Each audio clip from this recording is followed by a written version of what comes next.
Why even upgrade your CPU cooler, I hear you ask? And there are multiple reasons why you do this, and the main reason for this is a much lower operating temperature. Maybe your CPU is running quite hot, or maybe you even want to overclock it.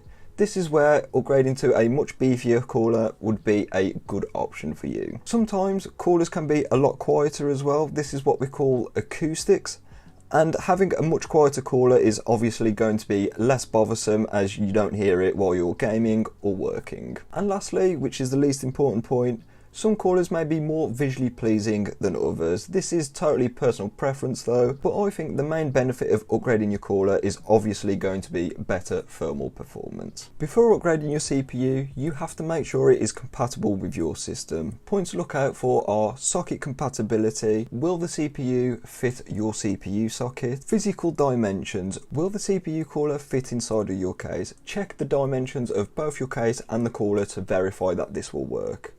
Also, some bigger coolers will also obstruct RAM slots, especially if you're using higher profile memory too. And lastly, thermal requirements. Is your CPU cooler good enough to dissipate the heat that your CPU generates? And if these all add up for the CPU cooler you want to buy, go ahead and buy it. It will be a great cooler for you. One thing to look out for as well is not all CPU coolers have the same mounting mechanism. For instance, this Wraith Spy from AMD is the stock cooler, which is bundled with a lot of Ryzen 5s and Ryzen 3s, will have a vastly different mounting mechanism to something like this Dark Rock 4 from Be Quiet.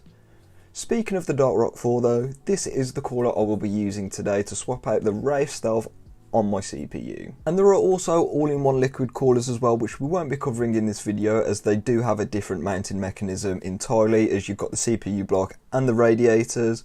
That is not something I'll cover in this video though, but if you want to see something like that, let me know and I can get that video made for you. These are some of the things that you'll need for changing your CPU cooler. The main one is a Phillips screwdriver. This is an essential piece of kit for any PC builder. I've chosen this Be Quiet screwdriver as it did come with the cooler, and it's just one of my favourite screwdrivers because it is just well made, so yeah. Thermal paste is also a requirement as it helps transfer heat from the CPU to the cooler. This may come pre-applied on the CPU cooler itself, or it may come in a little tube with your cooler as well. If none of these is applicable, you will have to go out and buy some thermal paste. I recommend Arctic MX4 as it's a great value and it cools very well. And lastly, you will need isopropyl alcohol, preferably 99.9% isopropyl alcohol will do here, with some tissues and Q-tips to clean off the old thermal paste off your cooler and the CPU as well. Let's start off by removing the old cooler. This is an AMD Wraith Stealth cooler, and to remove it we need to unscrew the 4 screws around the cooler. These are on the top and the bottom. I like to do this in a cross pattern as this evenly distributes the load across the CPU. Now the cooler is off, unplug the 4-pin CPU fan connector too. Now the cooler is off, it is time to clean the thermal paste, as this won't be good anymore as it's different to our Arctic MX4.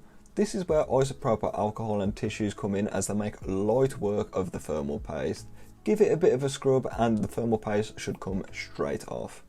And there we go, we've got a clean little Ryzen 5 beneath there. Now the CPU is clean, it is time to get our mounting hardware for our cooler. Remember, as I said in the start of this video, the mounting hardware will differ depending on what cooler you've got, but if you ever get stuck, please check with your installation manual and that will set you in the right direction. For its backplate, the Dark Rock 4 uses the standard AM4 backplate, which comes with any AM4 socket motherboard. Start off by placing the spacers along with the bracket on top. Now secure this on the other side too. Repeat this step for the other side of the socket as well, and it should be looking symmetrical. Just make sure you haven't tucked them down too tight or too loose. As long as it isn't moving freely and is relatively tight, you're good to go. Now would be a good time to apply fresh thermal paste. This Arctic MX4 will do the trick just fine.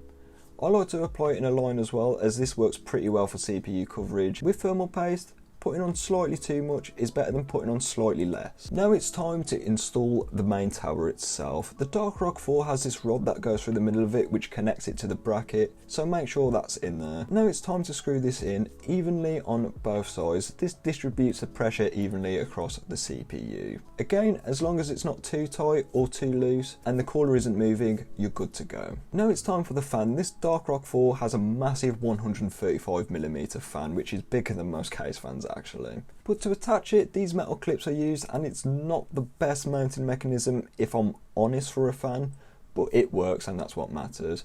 First attach it to one side and then lever it onto the cooler. It should click into place. Now do this for the other side and it should be easy now as the fan is half on the cooler. And when the other side clicks on, the fan should be firmly attached to the cooler and it shouldn't be loose or moving around or anything like that. Lastly, don't forget to attach the 4-pin cable into your CPU fan header and cable manage it accordingly. Congratulations, you have successfully changed your CPU cooler. But I would recommend doing some testing and installing an application called HW Monitor.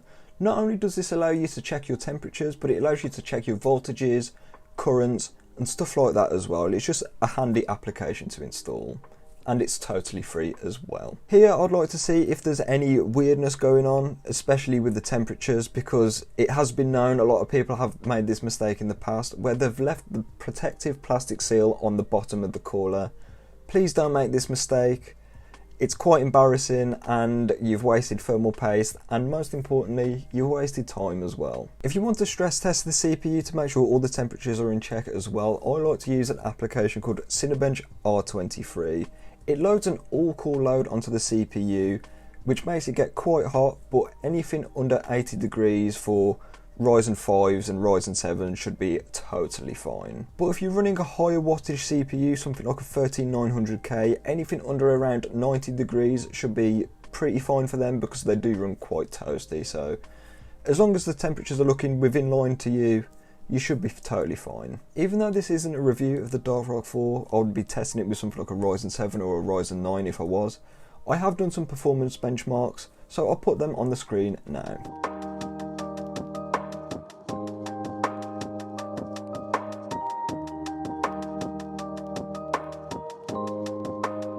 After you've tested and verified that the cooler is working optimally and there's no weird issues with temperature spikes or weird hotspots on the CPU, anything like that. After you've verified the CPU is running coolly and there's no thermal throttling or anything like that, you're good to go. Congratulations, you have fully installed a new CPU cooler and your CPU will be thanking you as it will be running pretty cool now. And this isn't a massively hard process. It only took about 20 minutes for me, maybe a bit longer because I was filming it. But if you're new to this, it should take about half an hour, 40 minutes, nothing longer than that. So it's not the hardest process in the world and you'll be thanking yourself as you've probably learned a new skill doing this. So if you felt this video was informative and you liked it, like and subscribe, that would be massively appreciated here on the channel, and I will catch you in the next one.